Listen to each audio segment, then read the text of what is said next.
this is our fair use statement. Okay, we will pass the fair use statement. All right.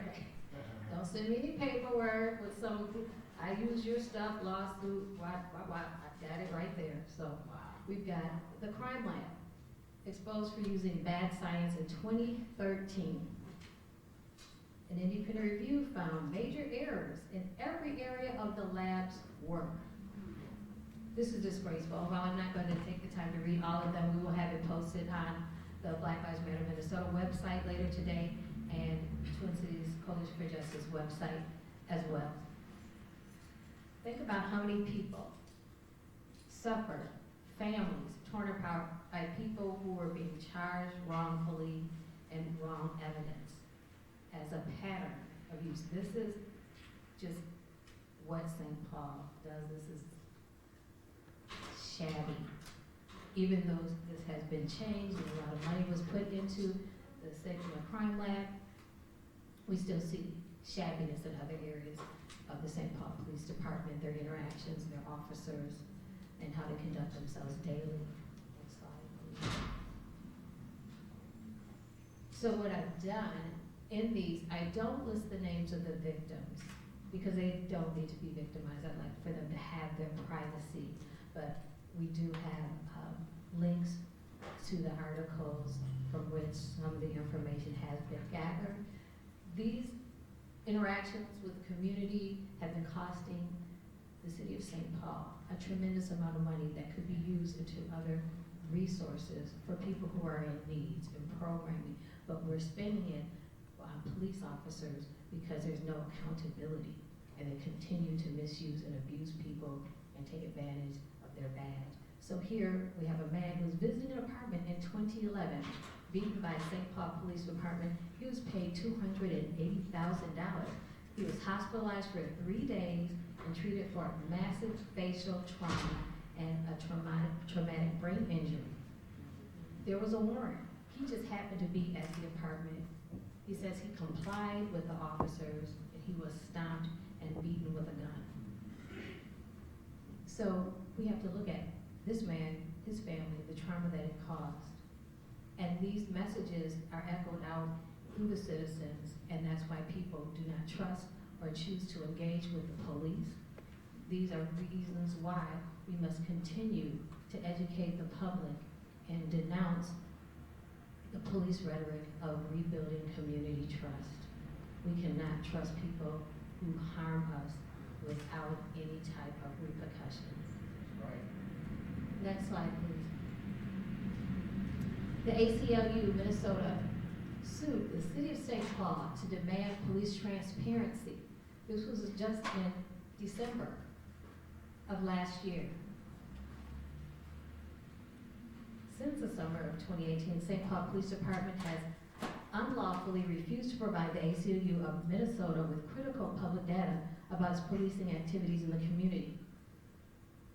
So I'll say this, Kimberly Handy Jones, the mother of Cordell Handy, who has been standing up and fighting in this community, a true warrior, driving back and forth 4.5, 5 hours to support families. This is something we're going to have to support her on because multiple data practice requests have been filed to obtain the footage from the same camera, the video that was released from the same camera showing Cordell before he was shot. Also contained the footage of when he was shot. St. Paul Police did not release the latter. That ain't right. That's all. And has not turned it over yet. Next, please. We have multiple canine attacks. Too many. And there's even multiple canine attacks prior to the last decade, but I just contained this presentation to the last 10 years. This was a St. Paul canine attack on October 5th of 2017. And this is a young man. And you can see the video, many of you are familiar with actually the video of Pumi Lee, but the report, as I'm told, showed Pumi Lee's throat was ripped apart after the canine attack. And I saw the video online as I was talking to Traherne Cruz, and I was putting together a report to release in a press statement. As I was talking to him, that video was deleted at 2 a.m., but there is a video clearly showing that dog with officers standing around lapping up the blood. Wow. The sound is just horrific. It's not right. This is why they need to be transparent with their videos and start releasing videos immediately, stop editing them, That's right. and stop hiding them. Next, please. Woman in Montauk Market publicly strip searched in March 23 of 2016. This one you may not know about.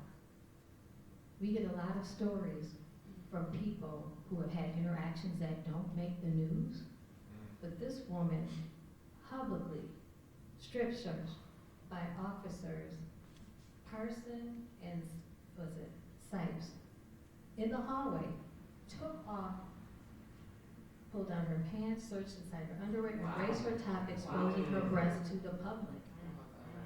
She filed a successful lawsuit against St. Paul Police Department and Ramsey County Sheriff's Department. That's the date, that's on the books. That really happened. How disgraceful. Next slide, please. Fire justice. Another canine attack.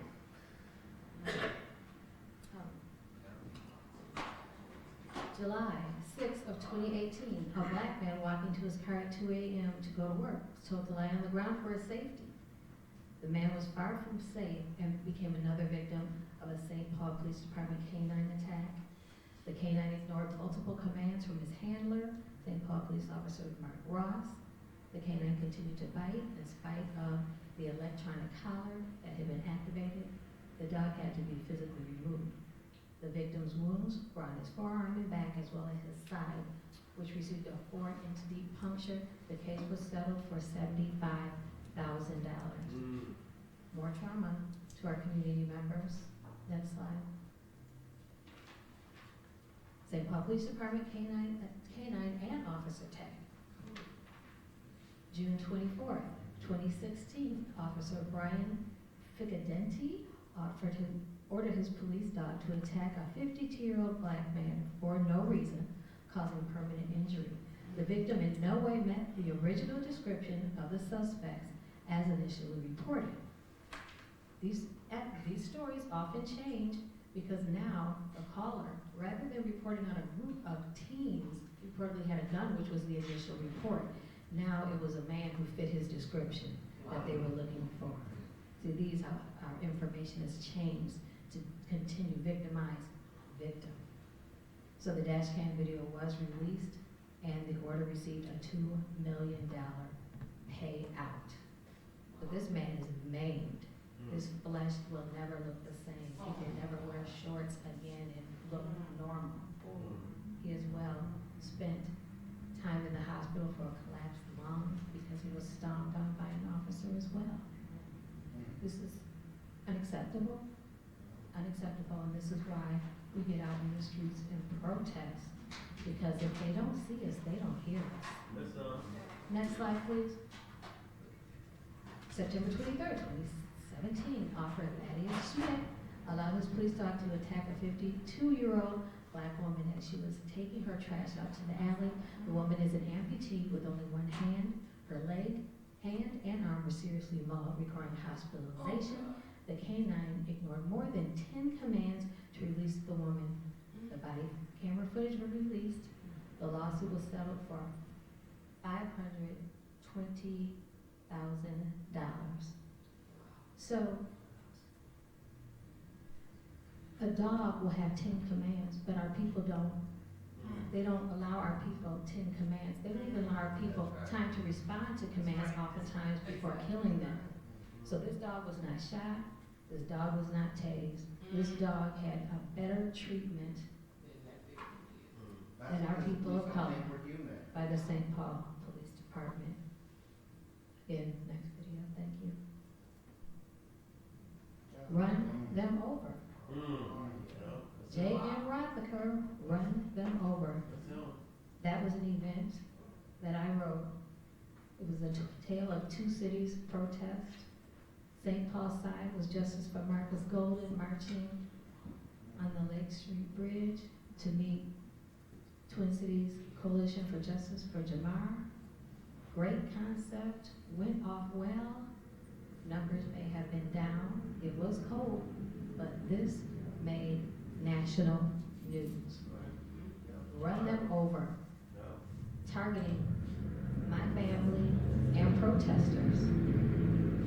My sister was a St. Paul Police Officer Reserve for 20 years when this happened. So St. Paul Police will take out their own, and she wasn't even an officer.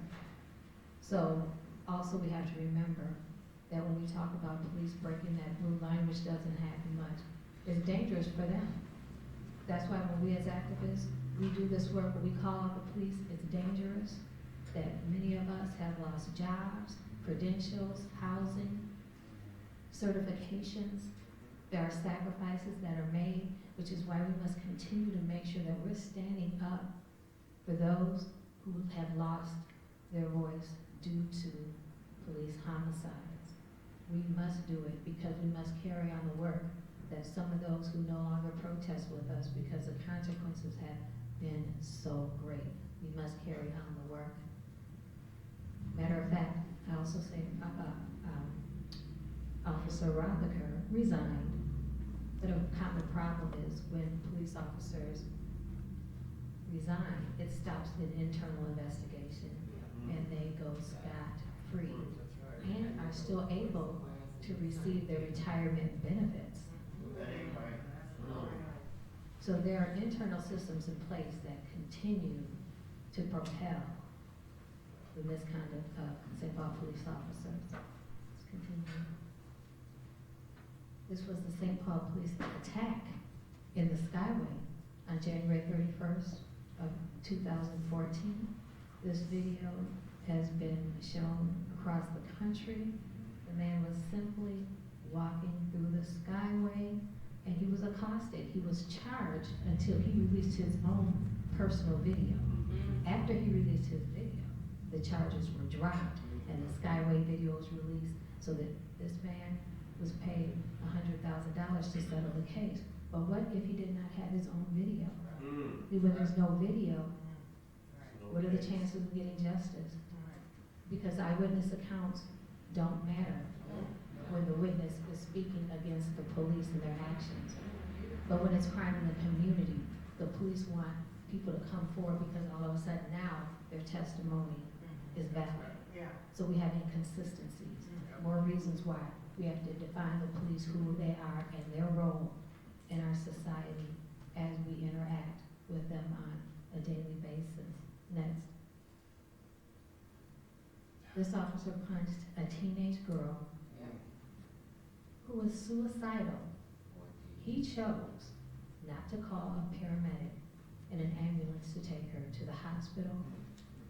He put her in the car while she was handcuffed.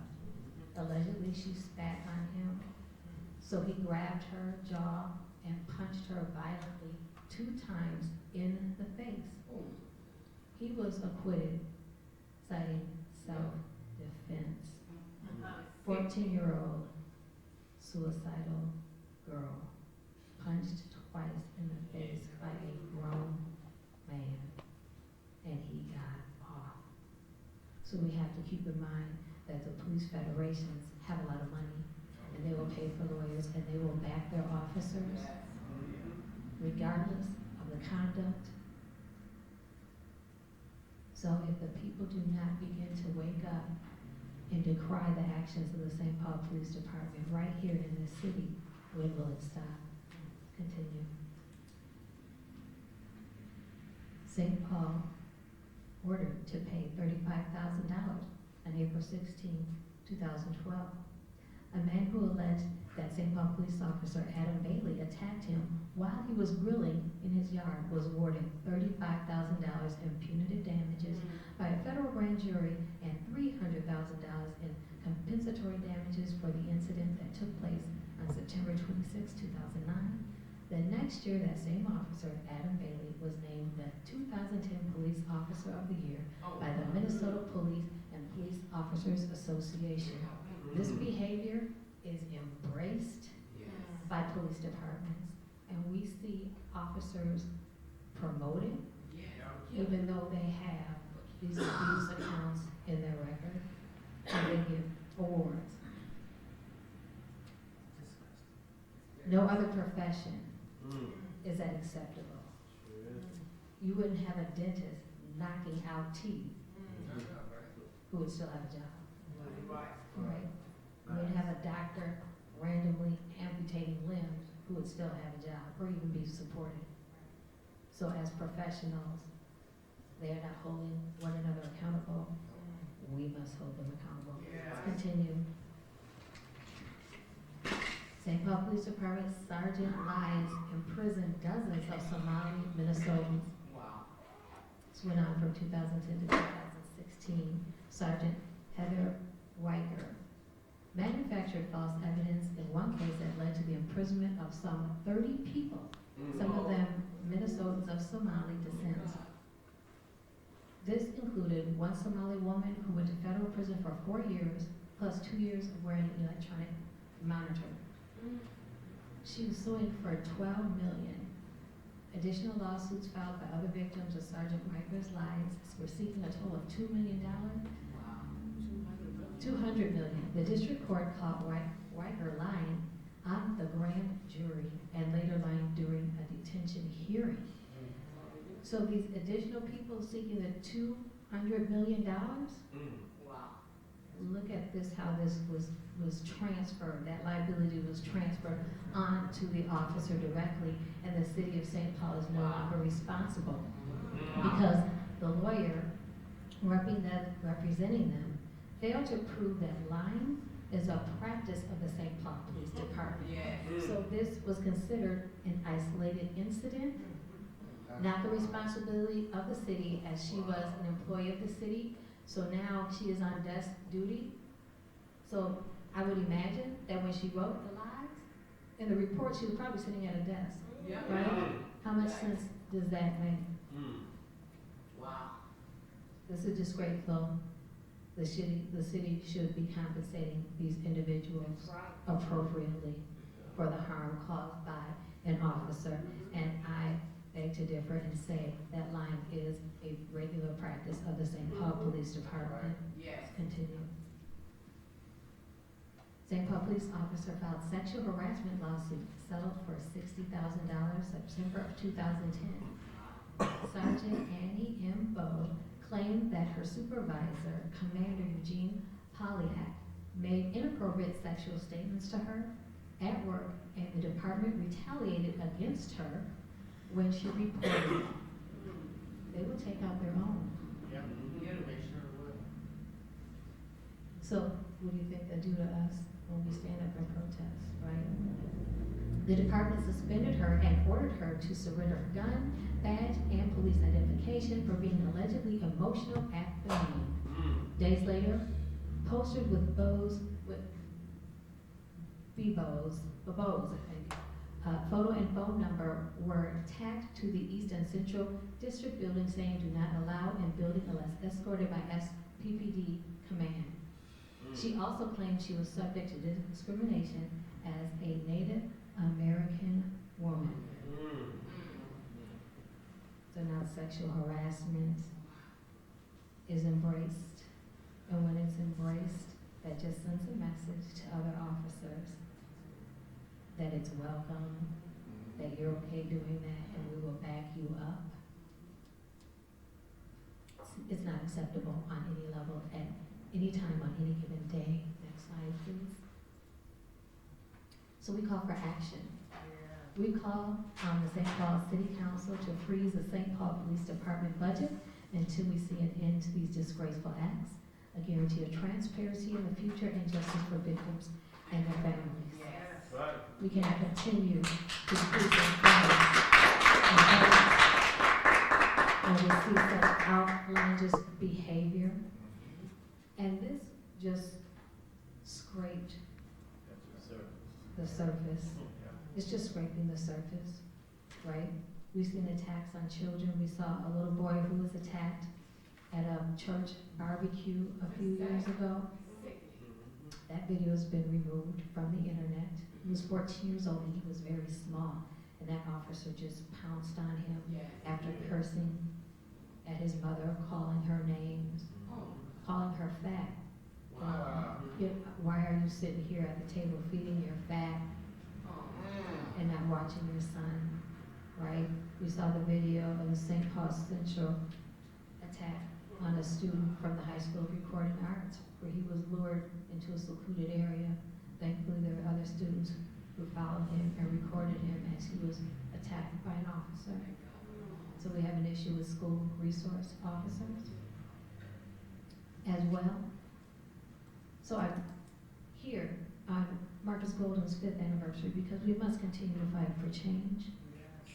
And while Marcus's picture is up here because of the 5th anniversary, there are no big eyes and little U's. All these people who are being killed, their lives has value, and I don't place anyone above another because they were all precious to their loved ones and their families. So this is why when we are in the streets, we do continue to list and call on multiple names, black, white, and every color in between. We work in solidarity. And for any families who are out there, if you want support, just reach out to us. Just send us a message.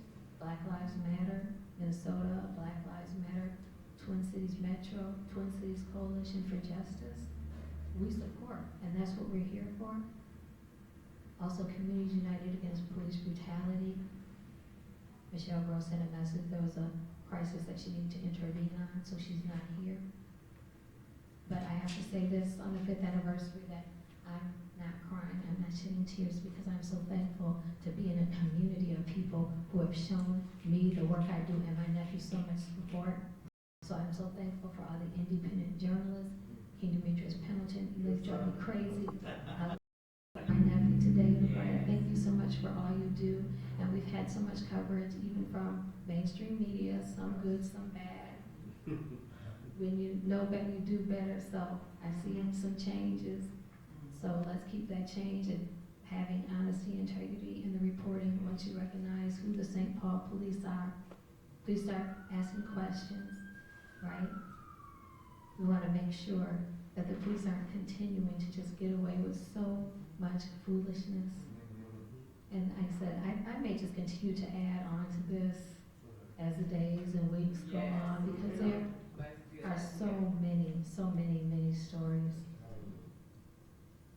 But we must make sure that it just doesn't end here. So it's time to follow up. City Council, let's do some other work. As Kim Maggie Jones says, we must continue to be boots on the ground, but we've also got to take that pen to paper and start writing some new laws because we need equal protection under new laws. And we need wide sweeping laws that will protect the families of the police victims because we have so many people talking about how they were targeted, how the police would sit outside their house, shine their lights on their home to try and intimidate them. But we are in a day and age where you don't have to be intimidated because we will come out and support you. We can call a press conference, we can call out your aggressors, your attackers, and your enemies. So, I'm just thankful today. I'm thankful to Leon Wayne for the wonderful graphic that he did for Marcus. I'm thankful for everyone and every organization that has come out over the years, not just for Marcus, but for anyone, all the people who have got on the sidewalks, walked from the sidewalk to the street, from the street to the freeway, right? From the freeway to an occupation, the governor's mansion, or the 4th Precinct in North Minneapolis. We are active here. You are beautiful people. And I thank you so much for being here. So justice for Marcus Golden and all stolen lives. And also I'll be filing my own, another data practice request with St. Paul Police Department.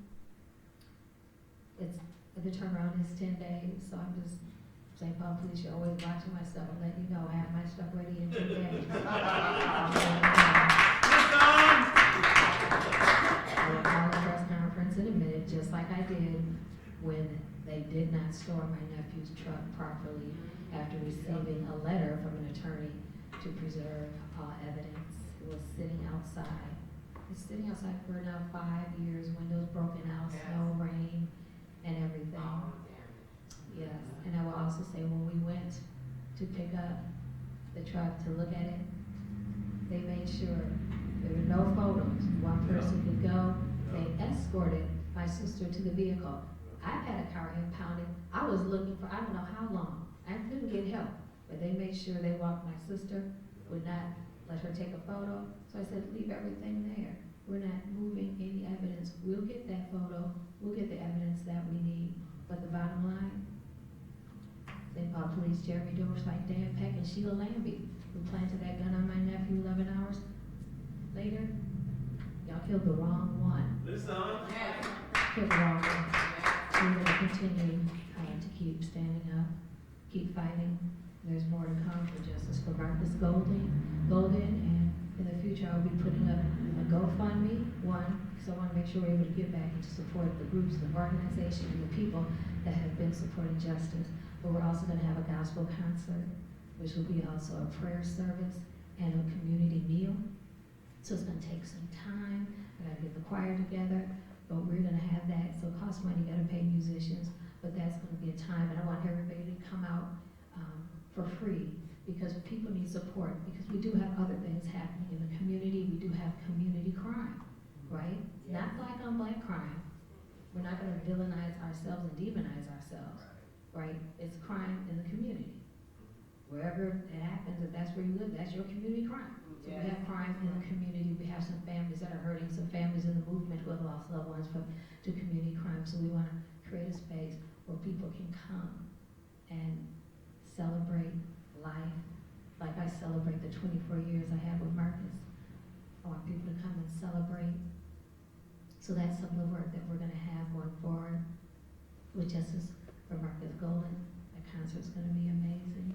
I'm already visualizing it. Got some songs there. Then I would direct the choir too. I'll go back. So I direct it again. So it's going to be a good time. And so I will post, a GoFundMe for that as I get the budget together and whatnot. And that's just for everybody, because we have a beautiful city here in St. Paul with a lot of ugly characters doing ugly things, but we will rise above all of that and continue to thrive. Thank you so much. I'm done with my part, but I do always. Never told me anything, never said, Miss Perry, we're going to follow up on what's going on with your son so that we can get, to the bottom of what really happened. The mayor and the governor, we've reached out to everybody. They're all guilty. Everybody. All guilty. Everybody that we've tried to talk to about what's going on in Beltrami County. Now it's back in the news, and so now, they're going to have to talk about what's going on in Beltrami County. Absolutely. Because it needs to come to an end. It needs to stop. And as you probably know, my son, his case is not an isolated case. There were several deaths. And they were, in 2016, I can't remember the lady's name, Stephanie Bunker, she died. Then come Tony Mays, and then my son. And who's to say who else has died? And how many more other lives have to be taken in Beltrami County Jail before somebody does something? But I know something has to be done. And as a mother who lost her only child, and what everybody else has been doing with activism, I'm now joining the activism group, and any time that whatever they're marching about or talking about or rallying about, sign me up, I'm in. Yes. Because it isn't just about my son, it's about all our sons and daughters. Yes. And I often think to say, well, how would they feel if it were them? If it were them on the other side? If it were them walking in our shoes? It's very challenging, but I know that I have to keep on, and just as Kim says, we got to keep our boots on the ground. We have to keep fighting. If she can come all the way from Chicago, Illinois, and she can march and she can rally and she can come here and talk and do all that she's been doing, certainly I live right here. I'm going to be right there with her, marching on. Thank you so much. Thank you. Thank you.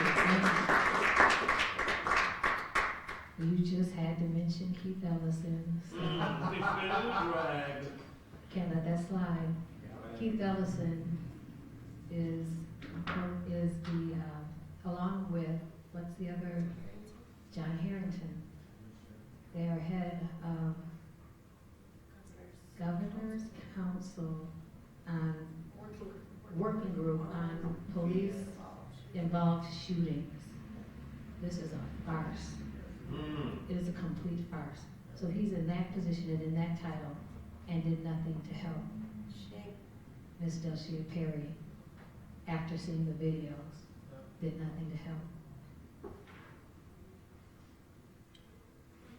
Tashira Garrett Allen, you coming up? See, Tashira wasn't here during the presentation, but this is a St. Paul police homicide that happened 10 years ago that is an absolute disgrace. Thank you, Monique. My name is Tashira Garraway. My son's father, Justin Tigan, he was brutally beaten by the St. Paul police and thrown in a dumpster once they finished beating him to death. And they are all guilty because if you know, and they know now, because our families are coming out. So if you know that what these, I guess I don't want to call them people, but if you know that what they're doing to our loved ones, to our people is wrong, and you are not in a position or putting yourself in a place to change that, to fight back, and to hold these people accountable, then you are a part of the problem. Yes, right. If you are sitting back knowing, because we're coming forward, so you know what's happening, then you are part of the problem. My son's father was brutally beaten. His skull was cracked in half. He had handcuff marks on his wrist. His wrist was detached from his arms, laying in a casket. He had dog bites all over his body. He had blood all over his face. I have the pictures. Keith Ellison has seen the pictures of my son's father's body. They all have seen it, because I go to those places and I show those pictures. Because people need to see how brutal they really are to other human beings. These are hate crimes. That is hate. That is evil to do to another human being. To put a human being in the dumpster after you beat them to death. He ran away from you guys. But as we see with Philando Castile, you can sit there and comply with everything and they will still kill you. Listen. So you damned if you do, you damned if you don't. You will still end up dead either way if you wear this skin color. Yes. Let's just call it what it is. This is racism, this is hate, and these are hate crimes that they're committing against minority people here in the state of Minnesota. And they have been very strategic at being able to cover up these murders, keep us quiet. I had been harassed because I wanted the truth. Like any normal human being, any family member, when you murder their loved one, is going to want the truth of what happened to their loved one. So they're going to ask questions. They're going to try to find out what exactly happened, because the police story was not matching up with the story. We see a video that shows them catch Justin, and then the tape goes blank because they edited the video. A video that they would never let us watch. They would never watch. The St. Paul police wouldn't let us watch it. But the lady who did the autopsy on his body, Dr. Lindsay Thomas, she's the one who looked at the video, which shows that it's edited. They sent her over an edited version, which shows them the tape goes blank. When it comes back in, everybody's gone. This is what they are doing, and this is the reality. And I'm going to encourage the families to continue. They cannot stop us if we're all together, but they can pick us off one by one if we're separated. So we need to come together. The families need to come out and say, this is what happened to my loved one. Because these people are walking free and getting away with this stuff. But they're not getting away with it because they don't understand that God was there when they murdered my son's father and they put him in that dumpster. God was there and they got to reap what they sowed. For every last one of these murders that they have murdered our people in cold blood, they got to reap it. They got to reap it. It's a law. You reap what you sow. So you can cover it up however you want to cover it up from people, but you can't cover it up from God because he was there. But we have to keep fighting, and Ms. Kim said, keep putting our boots on the ground. You will not get away with continuing to hurt people like this. They have literally destroyed families. They have destroyed the lives of these mothers. They have destroyed me and my son's life. I have to go on, and my son has to go on the rest of his life knowing that these people put his father in the trash can. If you run from somebody, that you put handcuffs on them and you take them to jail. It does not constitute death and beating all over and ended up in a garbage can. Your families and your children, it seems like the people in the political seats don't get it until it happens to one of their ones. Well, it's a matter of time, because if you're wearing this skin color, guess what? You got those positions don't make you exempt. Because you're still wearing that skin color, that means that you're still oppressed. Exactly. Some people have been rubbed so good by the oppressor that they're not remembering that we're still oppressed. Right. If you're wearing this, you're still oppressed, and you're not exempt, and neither is your children. No. That's right. Thank you so much. Hold on a second. So you turned over all your information that you collected, right? So a slide, before you came here, there was a slide that the Minnesota ACLU had filed a lawsuit against the city of St. Paul for the St. Paul Police Department not turning over evidence. This is correct. You hired a private investigator after Justin was found dead, and he could not get any information to move forward. They told us that it was 2 files for one case, but one of the files was locked. I asked the lady, do you know why this file is locked, ma'am? No, I do not. Miraculously, now they claim they don't have a video. Because when 9 years hit, they no longer keep the stuff, the data processes. Although when it's a homicide, they're supposed to keep that stuff forever. Yeah. But they're saying that 9 years of evidence, or they no longer have the video. But we requested this stuff before 9 years. We've been requesting this stuff. It's a cover-up. The murders that they are committing against our people are cover-ups, and they're keeping them hidden so they can continue the murders against our people. Thank you. And so you've turned all your information over to John Harrington and Keith Ellison, as they are head of this new government, governor's commission, right? Yep. What have they done?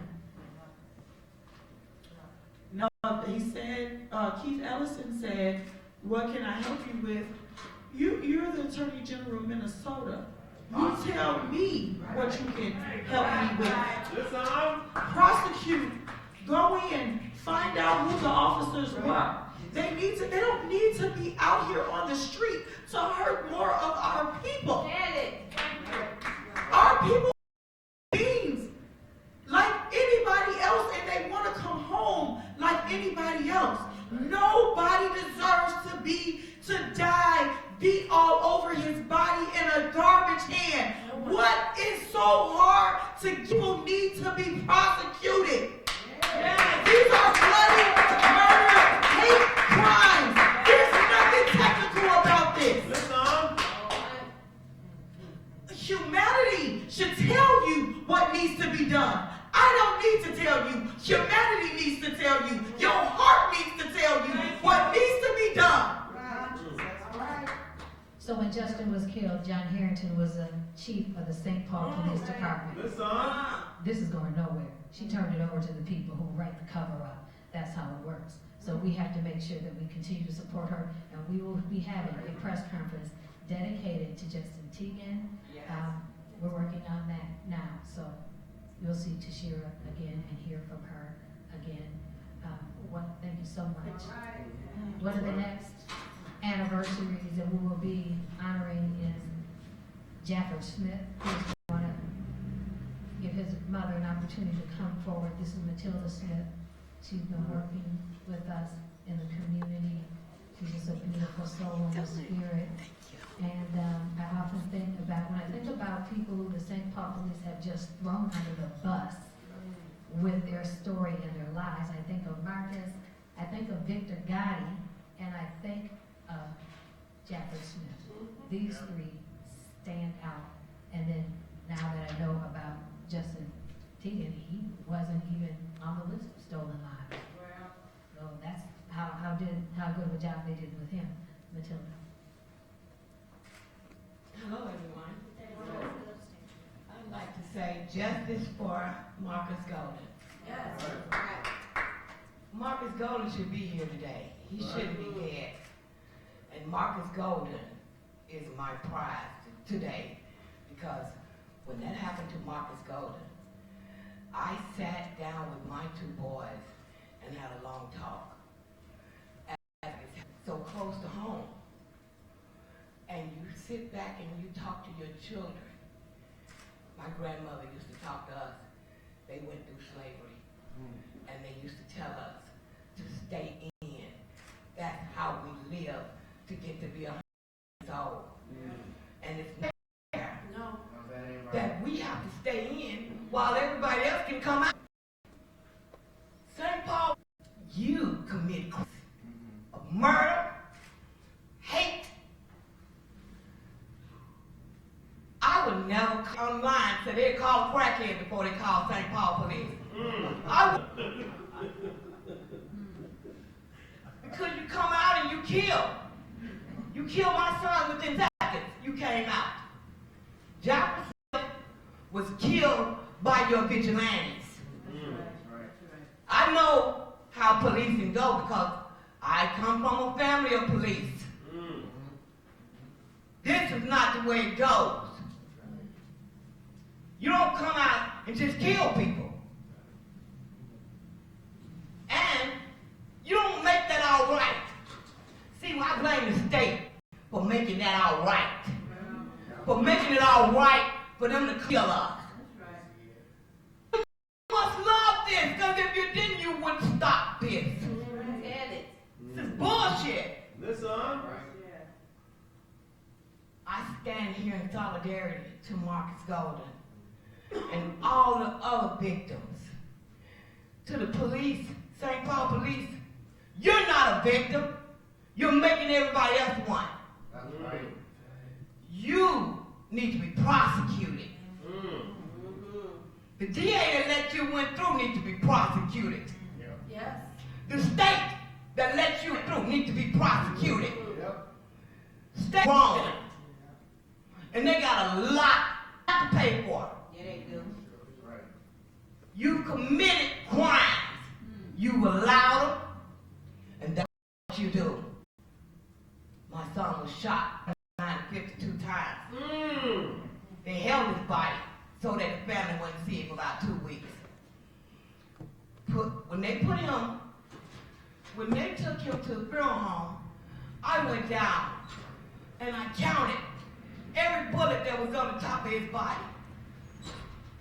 Shot in the back of the head, shot in both hands, under both feet. What the hell? How do you get away with something like that? My son was executed. I mean, how do you make that all right? I counted 19 bullets on the top of his body. After I counted those 19 bullets, I could not turn him over. I couldn't take any more. This is sickening. And St. Paul, you're responsible. Yeah. That's right. And it's your duty to stop this. And that's all I have to say. We will. We will. Listen.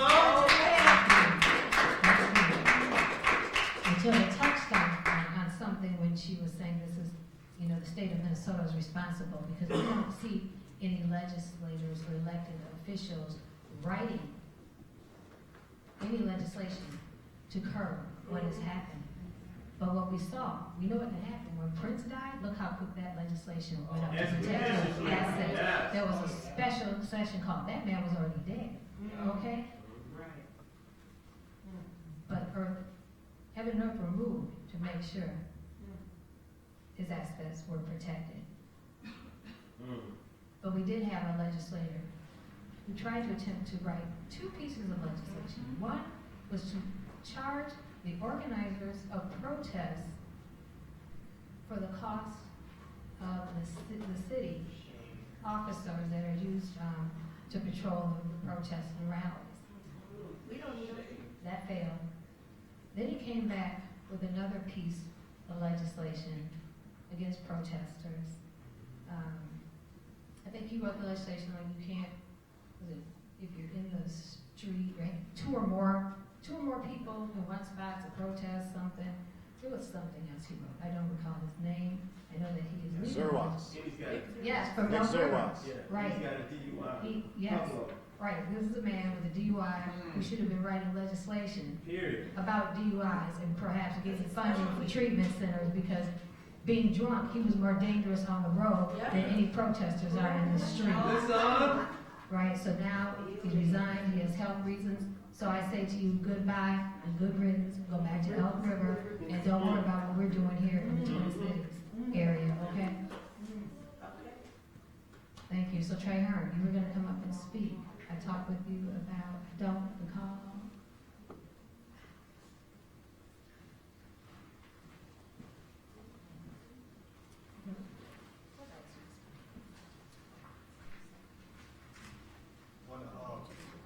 This is Trey Hearn Cruz with Black Lives Matter in Minnesota. Thank you. Let's give a round of applause to Monique Downey.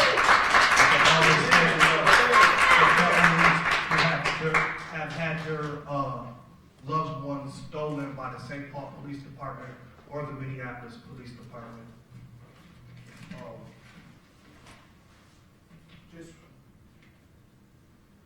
I'm also with the Green Party of the United States Reparations Working Group.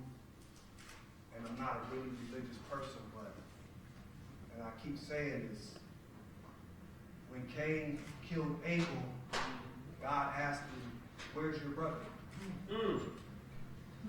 Yes. Right? And then Cain responded, am I my brother's keeper? So this was the beginning of cover-ups, of murders, and the same type of system or the same type of practice happens today. Thurman Blevins was running. This was in Minneapolis, but he was running when he was shot in his back, and then the police said he had a gun. When I seen still photos of it, it looks like a brown bag. When Joffrey Smith was killed, the story started evolving. First there was no gun. After a few hours, then there was a gun.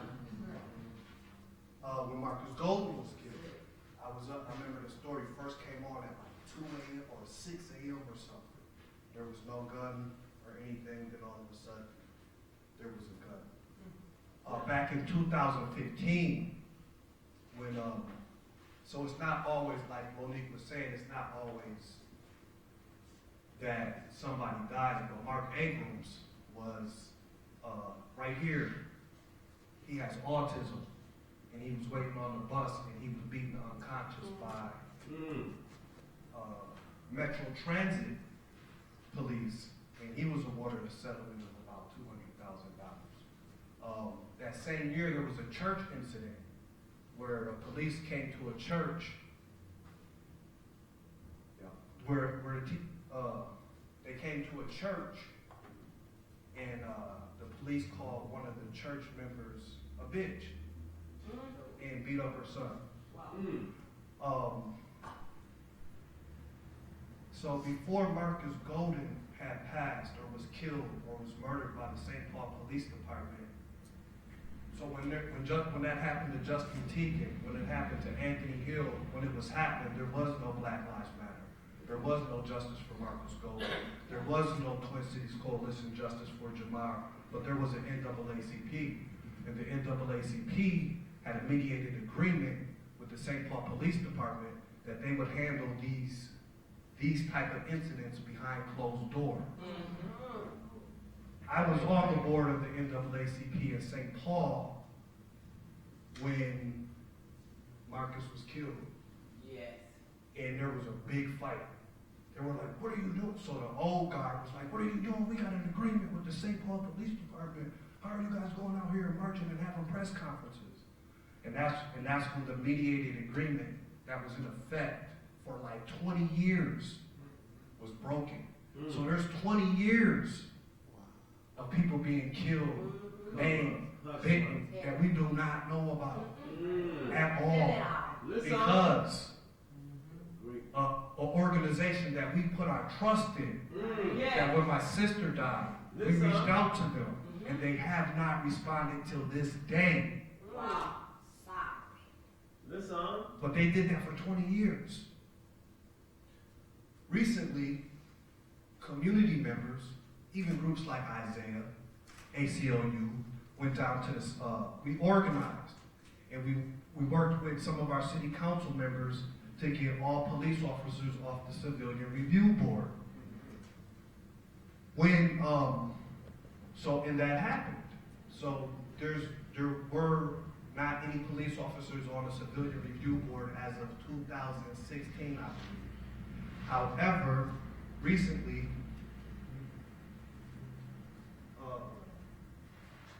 leaders of the commission that reviews St. Paul police misconduct resigned, saying mayor and staff don't support their work. This is June 5th, 2019. Right now, we're putting all black politicians on notice. If you don't have heart to stand up to white supremacy and institutional racism, I don't care if you're Keith Ellison. I don't care if you're Rena Moran. I don't care if you're Elvin Carter. We're going to sit you down. I don't care if you're Bobby Joe Champion. I don't care if you're Jeff Hayden. We don't care who you are. If you're not fighting for the American descendants of slavery, we will have to sit you down. That's right. Immediately. So, as part of being our justice claim that we're demanding full and complete reparations, it's not just about money. Point number 10 of the reparations program says repairing the damages of the criminal injustice system. Injustice system, not the criminal justice system. Because it's a system that's unjust and has been unjust for 400 years. Ever since the forced arrival of enslaved Africans in the Americas, policing and penal policies and practices were enacted to discipline, control, and acclimate black people to the system of exploitation. So we just heard Matilda said the way for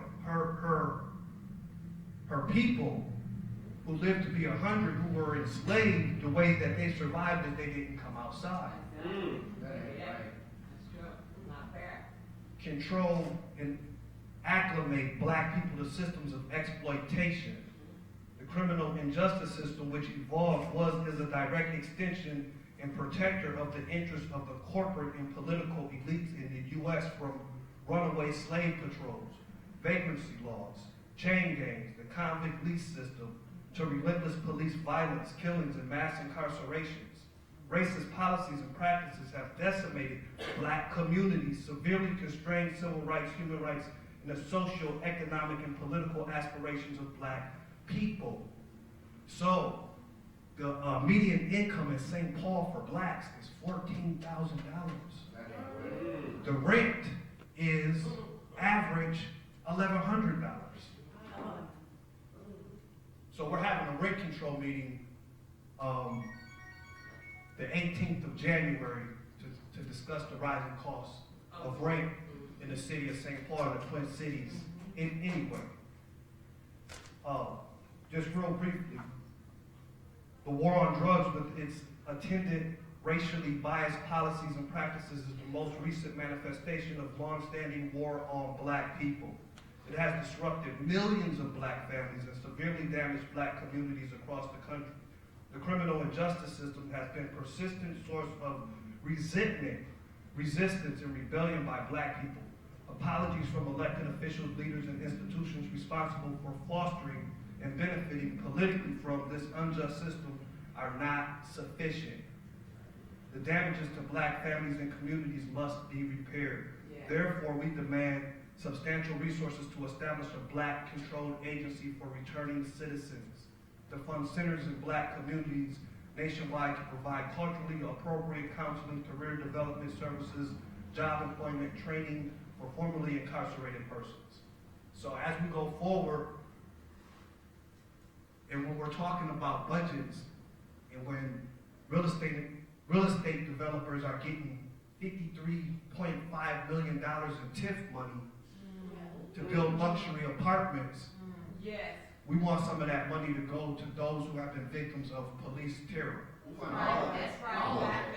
And we want it all returned to the community. So let's continue to fight. I want to thank all of you for coming out and supporting Monique and Marcus Golden, Joffrey Smith, Hardell Sherrill, Justin Teagan, Phil Quinn, anybody who has been a victim of racist police policies in the city of Cordell Handy, in the city of Phil Quinn,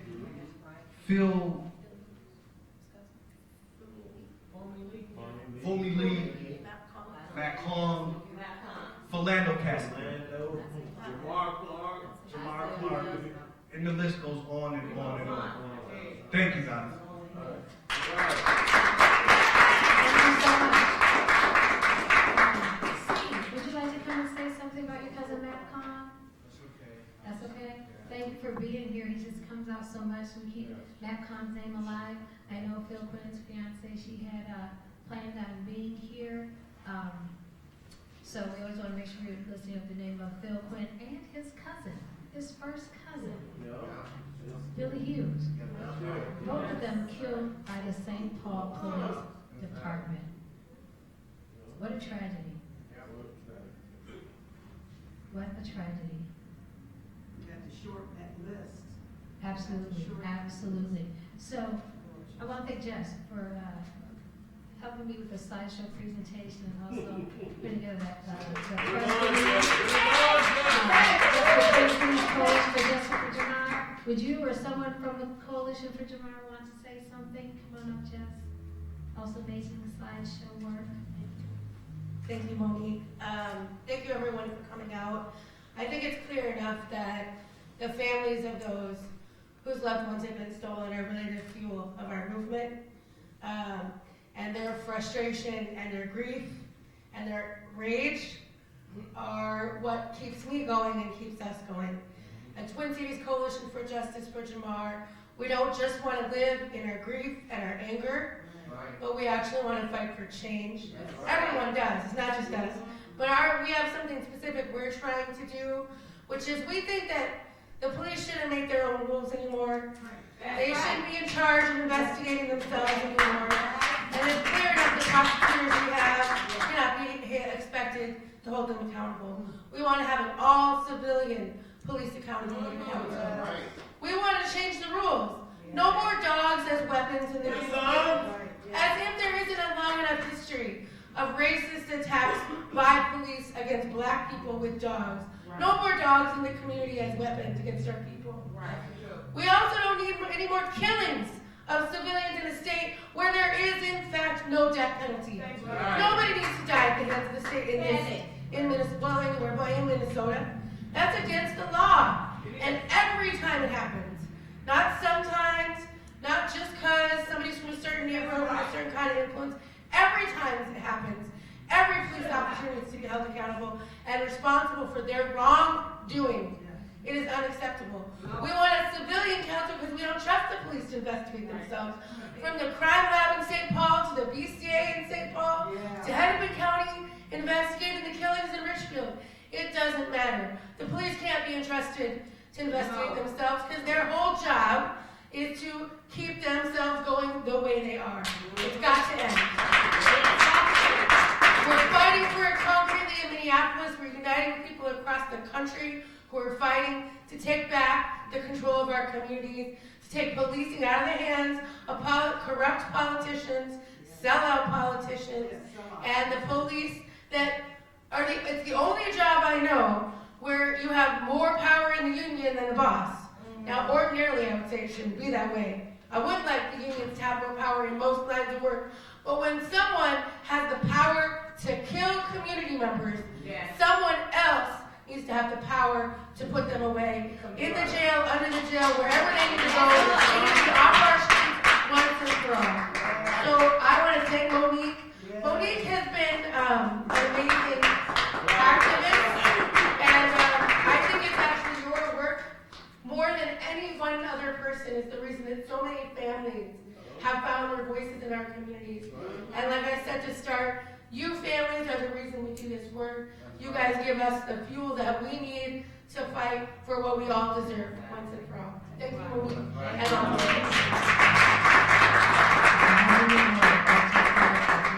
He gives me the strength. So thank you all for coming out. Is there, a lot of people in the movement here. Is there anyone else who wants to say something? Monique, remind me about MLK pop-up next Monday. Thank you. Next Monday, we're having a potluck dinner, January 20th, at what time?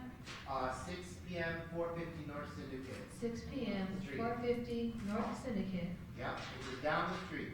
honoring MLK and all stolen lives. That's right. It also commemorates the 5th anniversary of the Black Lives Matter Minneapolis March, dedicated to Marcus Golden. It was MLK Day. It was MLK Reclaim Today. 2,000 people came out and marched. It was amazing and beautiful. So we're just celebrating the work that the activists doing, continuing on, taking Martin Luther King's dream and taking the nightmare that we have today and turning it into something better for our future.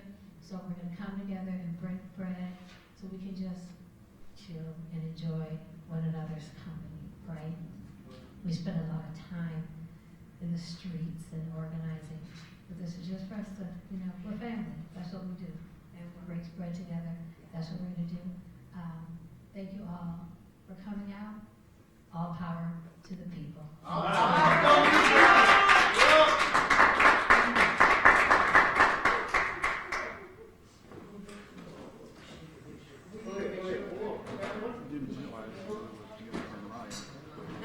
guys did a live stream on the Jamal protest on.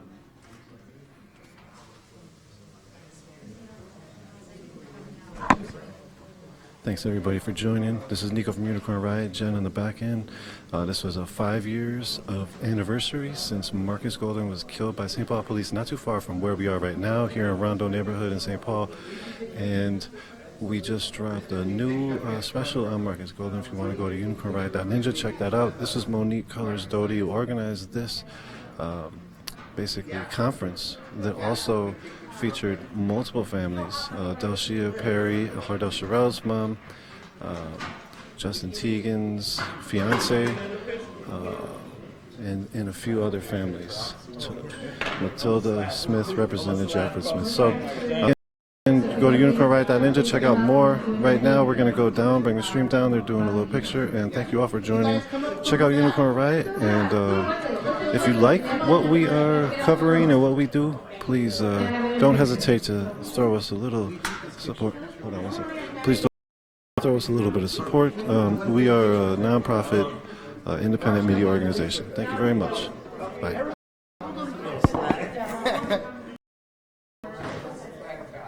Okay, we gotta hurry up if you want to get this picture. Here, I'll take the picture. You gotta get in there. Come on. Good, come on. Together for come on. Come on.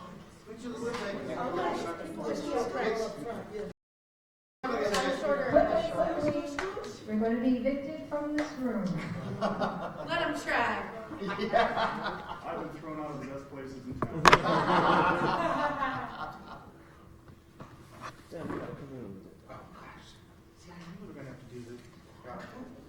I can't see this, Jim. Okay. Yep, you good. Right. Go ahead, Charles.